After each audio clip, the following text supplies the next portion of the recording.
Magandang araw mga kaibigan. Bigyan natin ng reaction, opinion itong post ni Congressman Rodante Marcoleta. Sabi dito, walang takas sa pananagutan. Representative Chua iginiit na tuloy ang posibleng diskwalifikasyon ni BP Sara kahit mag-resign. Naniniwala si Representative Joel Chua na hindi sapat ang pagre-resign ni BP Sara para matakasan ang mga legal na implikasyon ng kanyang mga kinakaharap na isyu. Paliwanag ng kongresista, ang perpetual disqualification ay dapat pa ring desisyonan dahil sa usapin ng kaban ng bayan. Kahit daw mawala ang kapangyarihan ng Vice Presidente, hindi mawawala ang obligasyon niyang sagutin ang mga aligasyon sa batas, lalo na't hiwalay ang investigasyon ng ombudsman sa impeachment. Abogado pa naman ito. Bakit ganyan mag-isip ang mga abogado na kahit mag-resign, disqualified pa rin. Hindi pa rin makatakbo. Okay, ito ang aking obserbasyon. Never na magre-resign si BP Sara nang dahil sa kanyang impeachment. Yung karakter ni BP Sara is mas pinapangalagaan niya ang kanyang dangal, puri, pagkatao kaysa sa posisyon. Kaya kung kapit ko siya sa posisyon, noon pa sanang 2022, nagkandidato na siya, presidente na siya ngayon. She has all the chances to become a president in 2022. Nakaupong presidente ang kanyang ama. Marami siyang makinarya. Siya ang nangunguna sa mga survey. Kung nakinig lang sana siya sa kagustuhan ni Tatay Digong, presidente siya ngayon. Kaya lang, bakit hindi siya tumakbo? Bakit nung tumakbo siya sa national position, pinili pa rin niya na vice president lang?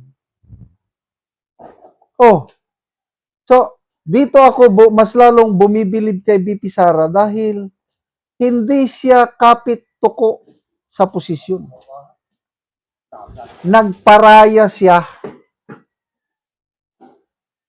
Kinonsider niya na si BBM, kaalyado, mas matanda na. Kita niya, naniwala siya na kaibigan siya ng pamilyang Duterte. Naniniwala siya na pag manalo si PBBM, itutuloy niya ang magandang nasimulan ng kanyang ama.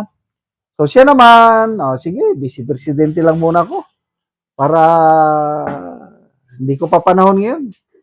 Matuto lang muna ako, vice presidente lang. Ganon. Kaya lalo akong humahanga sa pagkatao, everything, yung character, integrity. Hindi naman siya santa. Hindi siya perfectong tao. Nagmamaldita nga ako minsan. Kaya never I totally disagree with Congressman Chua na matagal naman siya sa politika. Ilang years ba siyang naging konsihal sa Manila? Matagal-tagal eh. Bakit niya sasabihin na mag-resign si B? Anong rason na mag-resign siya? Mag-resign dahil alanganin siya? Oy, no way. Sa Kamara, yes. Nakahanda na siya na i-impeach siya ng Kamara. Alam na ng kampo ni BP Sara na merong sobra one-third sa mga kongresista na mag-endorse sa kanyang impeachment. Alam na ni BP Sara na yung Committee on Justice na yan is boboto ng probable cause. Hindi naman yung problema. Ang hinihintay na lang is iakyat nyo na yan sa Senado para masimulan ng trial. Ang daming naghihintay. Ako, personally, gustong-gusto ko nang matuloy ang impeachment trial. Sana bukas makalawa.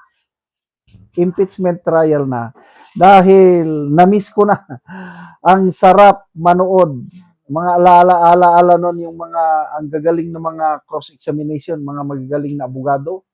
Kawawa ang mga testigo. Panahon ni Erap Estrada, President Erap, panahon ni CG Corona.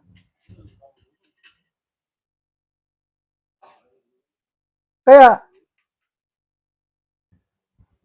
kahit ano pang balibalik ta rin ninyo, dyan sa Kongreso, yes, matatalo si BP Sara. Sigurado ako niyan.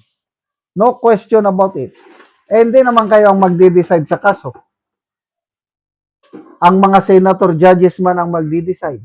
O, ano, may panalo kayo sa impeachment trial, sabi mo nga, hindi nyo kayang kontrolin ang mga senador. Siguro, dyan sa mga kongresista, kaya nyong kontrolin, but not the senators. Simple arithmetic lang ni Senator Marcoleta ang kailangan. You need 16 votes to convict si BP Sara, but you have only 15 majority senators. O, kulang kayo ng isa. Ganun lang kasimple. O, saan nila kukunin yung isa?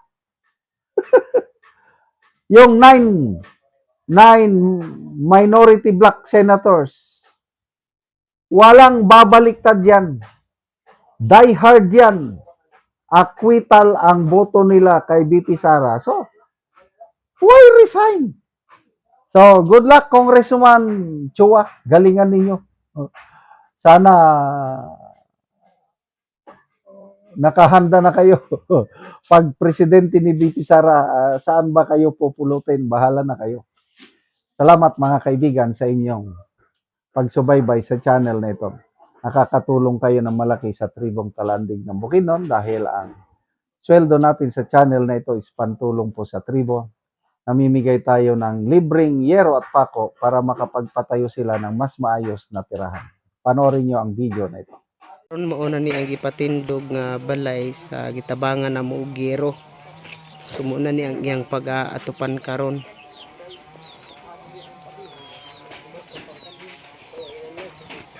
So mauna ni ang yero nga among gihatag nga iyang atop karon ani.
O karon humanagid sa pag-atop ang among ginatabang nga yero.